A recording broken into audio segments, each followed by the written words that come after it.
என்னென்னா, நான் புரிஞ்சுக்கிட்டது என்னென்னா, நீங்கள் வந்து என்னதான் நல்லவராக இருந்தாலும், என்னதான் நேர்மையாக இருந்தாலும், உங்கள் அப்பா வந்து ஒரு அரசு ஊழியர் லஞ்சம் வாங்கிட்டாருன்னு சொன்னால், நீங்கள் நல்லா இருக்கலாம், உங்கள் பிள்ளைகள் படிக்கலாம், உங்கள் பிள்ளைகள் அடுத்த கட்டம் போகலாம். ஆனால் ஒரு நேரத்தில் எல்லாத்தையும் கொடுத்த கடவுள் ஒரு நேரத்தில் ஒரு குறிப்பிட்ட இடத்துல எல்லாத்தையும் உடச்சி விட்ருவார்.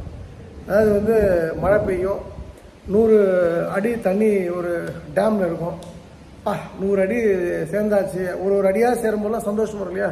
100 அடி ஏறிச்சு, 1 அடி ஏறிச்சு, 70 அடி, 75 அடி, 80 அடி, 100 அடின்னு. அப்போ 100 அடினா 98 அடியில் ரிலீஸ் பண்ண ஆரம்பிச்சிடுவாங்க வாட்டரை. மிச்சம் நமக்கு என்ன நினச்சிப்போம், 98 அடி நல்லா விவசாயம் பண்ணான்ட்டு.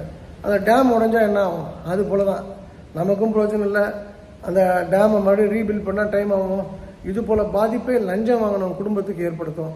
அது நீங்கள் வந்து தெரிஞ்சு வாங்கினாலும் சரி, ஃபோர்ஸிபிளாக வாங்கினாலும் சரி, அடுத்தவருடைய ப்ரெஷருக்கு வாங்கினாலும் சரி, நீங்கள் லஞ்சம் வாங்கக்கூடாது. நீங்கள் அரசு ஊழியராக இருந்தீங்கன்னா லஞ்சம் வாங்குறீங்க அப்படின்னு சொன்னால், நீங்கள் நடுத்தருவுக்கு போகிறீங்க, வண்டியில் அடிபட்டு தான் உங்கள் பிள்ளைகள் சாகும், நீங்கள் வந்து உங்களோட மகளும் பேரனும் பேத்திகளும் படாத கஷ்டப்படுவாங்கன்றதை நீங்கள் புரிந்து கொள்ளுங்கள்.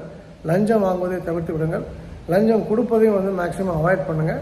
இன்றைக்கி லஞ்சம் என்பது வந்து அவன் செய்கிற வேலைக்கே வந்து நம்ம அதை குயிக்காக செய்யறதுக்கு கொடுக்குற மாதிரி ஆகிப்போச்சு. அவனை ஏதோ அகெயின்ஸ்டாக செய்யறதுக்கெலாம் நம்ம கொடுக்கல. ஒரு பட்டா கொடுக்கணும் அப்படின்னா அதுக்கு துட்டு கொடுத்தா தான் அவன் வேலை அதை வந்து ஓகே பண்ணணும்.